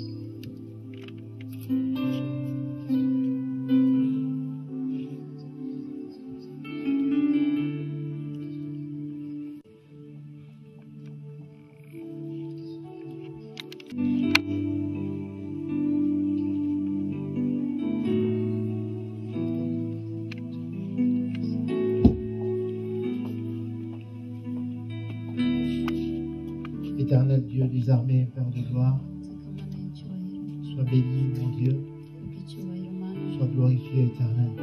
Tu as dit, Seigneur, que nous imposerons nos mains malades. uravuze ngo tuzarambika ibiganza ku Les malades seront guéris. barwayi bazakira. Je crois à sa guérison. Ndizera gukira kwe Au nom de mu Jésus-Christ. izina rya Yesu Kristo. Amen. Amen. Sois béni. Habwa umugisha, Sois béni. habwa umugisha, Que la bénédiction de Dieu soit sur toi. umugisha w'Imana Que ukubeho, la grâce de Dieu coule dans ta vie. ubuntu bw'Imana Que le Seigneur multiplie sa grâce dans sa vie. Dans ta ubuntu vie. bwawe bube bwinshi mu buzima Que Dieu bwawe. soit Dieu dans ta vie. Imana ibe Imana mu buzima bwawe. Éternel Dieu, combat pour cette femme. Imana rwanira uyu mudamu, Combat pour sa vie. rwanirira ubuzima bwe, Combat éternel des armées. rwana Mana, Combat mon Dieu. rwana Mana, Lève-toi mon Dieu. haguruka mwami, Fidèle Seigneur. Fidèle éternel des armées. mugirire neza mwami Yesu, Ta servante. girira neza umukozi wawe, Tu lui as accordé la grâce Seigneur de te connaître. wamugiriye ubuntu bwo kukumenya. Je prie que tu multiplies cette grâce. Ndakwinjize mu bwo buntu, Qu'elle te sert dans sa vie. ubwo buntu bukuba inshuro nyinshi mu buzima bwe. Merci. Urakoze Mana, Sois la grâce de Dieu. akira ubuntu bw'Imana, reçois la grâce et la paix de Dieu. akira ubuntu n'amahoro y'Imana. Sois une femme de feu. Yes. Umudamu w'umuriro, Nom de Jésus. De feu. umuriro, Au nom de Jésus. mu izina rya Yesu Kristo. Amen. Hallelujah. Yes, Lord. Merci, Papa. Wakoze data, Tu es Dieu éternel. uri Imana Uwiteka, Tu connais, Seigneur, le souci de cette femme. urazi ibibazo by'umuntu.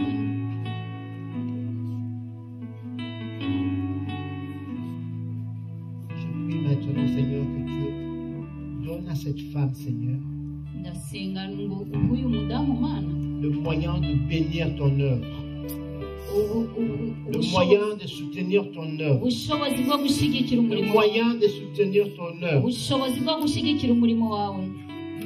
de la mesure qu'elle va bénir ton œuvre éternelle. Uko azatanga ku murimo wawe De Mana, cette façon-là, Seigneur, que tu le leveras.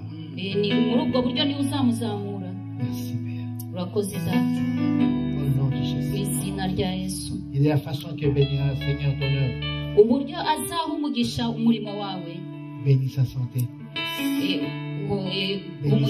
umugisha ubuzima bwe, Au nom de Jésus. mu izina rya Yesu. Amen. Gloire à toi. Dieu de bonté et de grâce, de miséricorde. Mana y'ubuntu n'imbabazi, Qui suis-je, éternel des armées? ndinde Uwiteka, Priez, Seigneur, pour cet homme éternel. kugira ngo nsengere umugabo, Toi, tu connais sa vie. uzi ubuzima bwe, Alors qu'il était encore dans le sang de sa maman éternelle, akiri mu nda ya nyina, tu l'as appelé, waramuhamagaye, tu l'as aimé, waramukunze, tu l'as protégé éternel. waramurinze. Alors qu'il traverse, Seigneur, de moments où, Seigneur, la mort était là. Ubwo yagendaga Mais toi, tu l'as aimé. urupfu rumugendaga, Il a ariko protégé. waramukunze, Tu waramurinze, as combattu pour lui éternel. waramurwaniriye Uwiteka. Je prie maintenant que sa vie soit éclairée par toi. Ndamusengera Je prie maintenant, Seigneur Père, umurikire que tu impactes sa vie ugendere ubuzima bwe par ta grâce. bw'ubuntu bwawe. Je laisse, Seigneur, en toute main. Fais de lui ce que tu veux. Mugenzi uko Fais ushaka, de lui, éternel, ce que toi tu veux. ugire wa wundi wifuza Pas ce kwawe, que les hommes veulent. Même pas ce que lui-même veut, éternel. atari n'uko nawe ashaka. Merci, Papa. Urakoze data, Guéris parce que tu es Dieu. mukize kuko uri Imana, Bénis parce que tu es Dieu. umugisha kuko uri Imana, Protège-lui, éternel. umurinde Au Uwiteka, nom de mu Jésus. izina rya Yesu. Amen. Amen.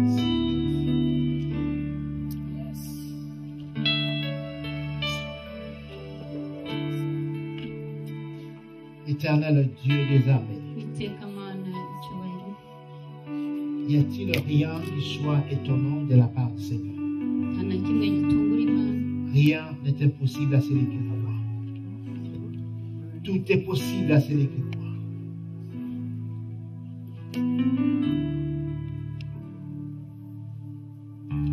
Dieu est celui qui fait des choses étonnantes et extraordinaires. Dieu est celui qui fait des choses que nous ne pouvons pas penser. Dieu est celui qui pardonne. Dieu est celui qui bénit. Lève tes mains. Mon Dieu, visite cette femme. Visite sa vie. Visite son âme, son corps. Je prie maintenant, Seigneur, pour qu'une visitation forte, Seigneur, soit dans sa vie. Que le feu du Saint-Esprit traverse sa vie éternelle. Que le sang de l'agneau, le prix qui était payé au mont de Calvaire, se libère de sa vie. Que sa vie soit libre maintenant. Que sa vie soit libre maintenant. Que sa vie soit libre éternelle. Au nom de Jésus.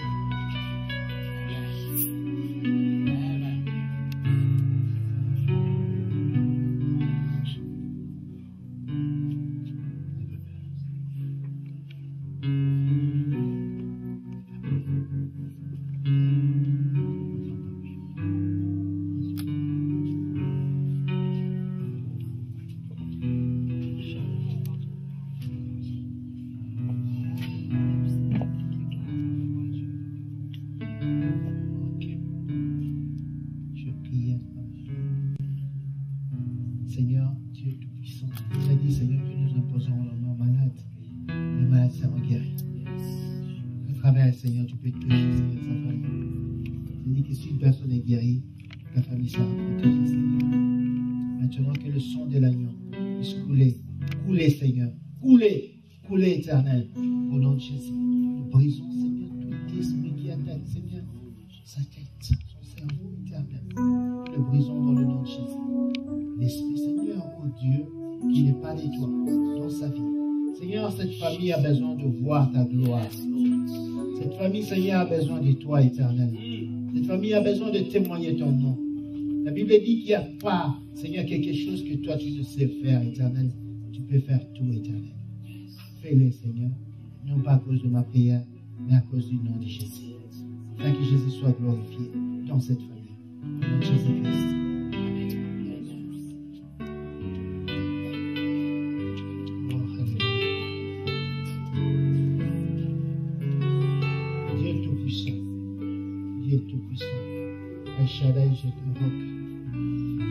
Je t'appelle, Éternel, parce que tu es mon Dieu. Je t'appelle, Seigneur, pour visiter, Seigneur, cet moment éternel. Elle a besoin de toi. Elle a besoin que tu puisses toucher sa vie. Elle a besoin d'une visitation qui vient de toi. Elle a besoin que tu puisses rajouter, Seigneur, de problèmes qui sont restés sans solution dans sa vie. Aujourd'hui, Seigneur, c'est le jour où tu as dit que tu es le Dieu qui fait au-delà de ce que nous pensons. Fais, Seigneur, au-delà de ce qu'elle pense. Je prie qu'elle revienne dans cette même place, Seigneur, pour témoigner ton nom. Au nom de Jésus-Christ.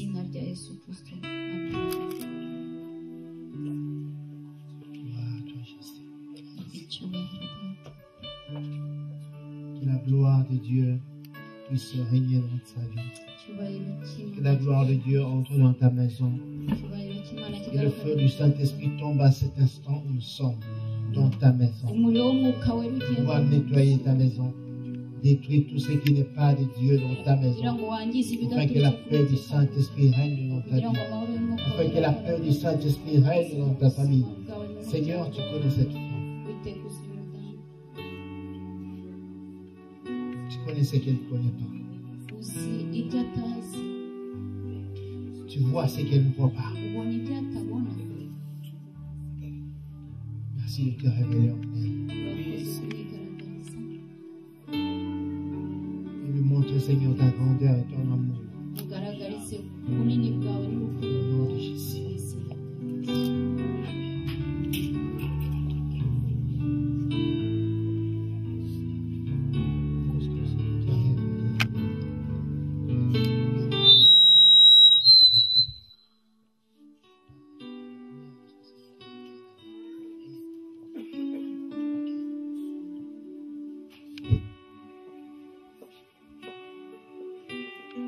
Gloire à toi, éternel des armées.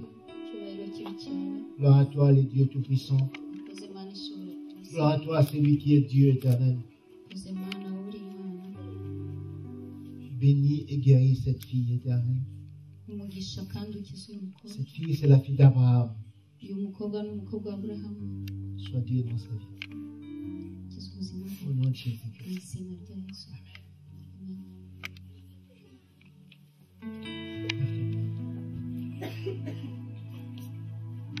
À toi la gloire, Adonai. À toi la gloire, El Shaddai. Merci, Père de gloire.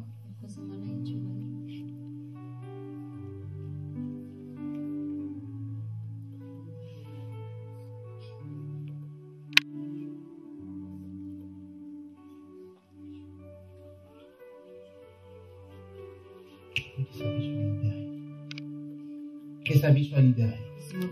Que sa vie soit libérée, Seigneur. Que sa vie soit libérée à cet instant. Au nom de Jésus-Christ de Nazareth.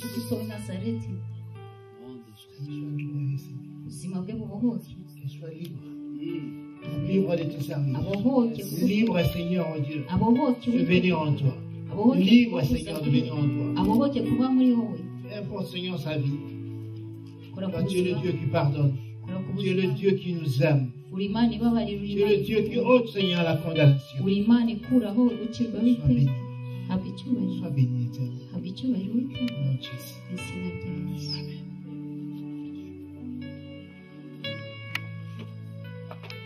Gloire à toi. Icyubahiro kibe cyawe, Gloire à toi, Jésus. icyubahiro kibe cyawe Yesu, Gloire à toi, le Messie. icyubahiro kibe cyawe Mesiya.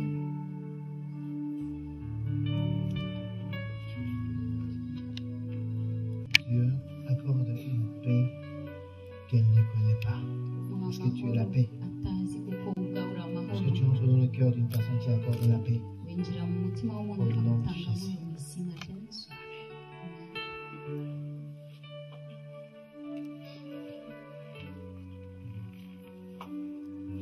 Béni sois-tu le Saint d'Israël.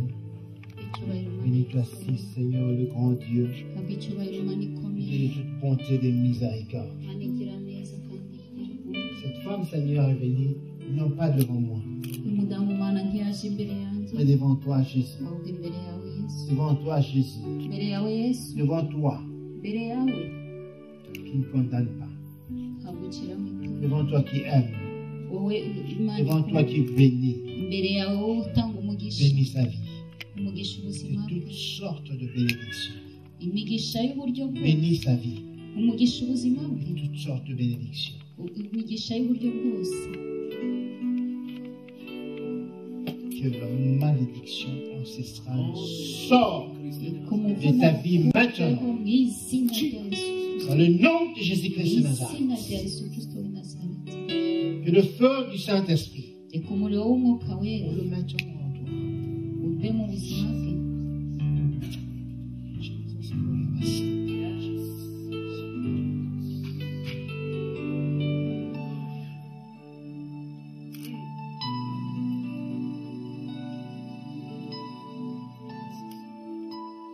Dieu Tout-Puissant. Imana ishobora byose, El Shaddai. El Shaddai, El Shaddai. El Shaddai, El Shaddai. El Shaddai, El Shaddai. El Shaddai. Go!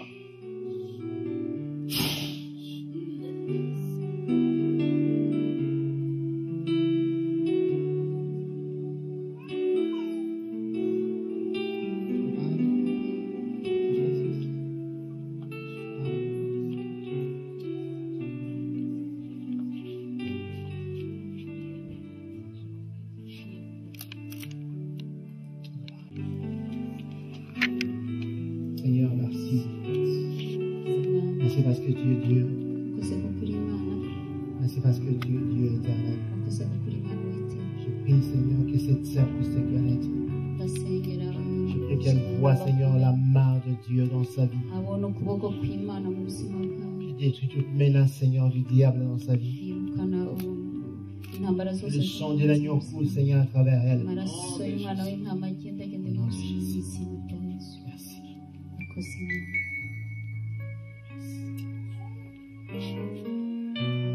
Sois béni, éternel, sois béni, éternel, sois Umugisha béni. Uwiteka, umugisha. Accorde, Seigneur, à ce frère une grâce de te servir. Girira ubuntu uyu musore ngo agukore umurimo. La grâce, Seigneur, que tu accordes aux évangélistes. Ubuntu uha abavugabutumwa, Accorde-lui cette grâce. umugirire neza. La grâce, Seigneur, de proclamer ta parole. Ubuntu bwo kuvuga ijambo ryawe, Accorde-lui cette grâce. umugirire ubwo buntu. Je te le demande au nom de Jésus. Ndabigusabye mu izina rya Yesu. Guéris-lui, Seigneur, Ukize et Mwana, donne-lui la paix. kandi umwami Parce que tu es Dieu. kuko uri Au nom Imana. de Jésus. Mu izina rya Yesu. Que le monde voit que tu marches avec lui. Au nom de Jésus-Christ. Amen.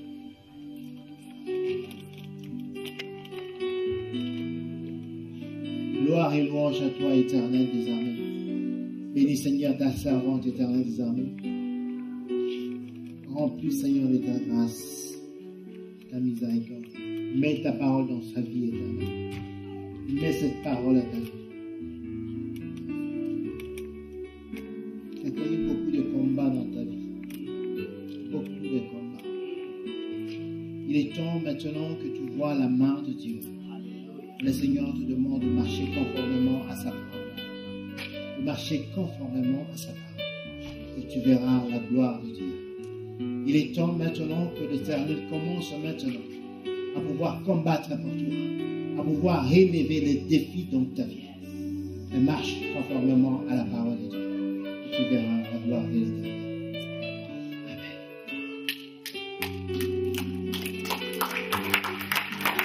Jésus. Alléluia. Que Dieu vous bénisse.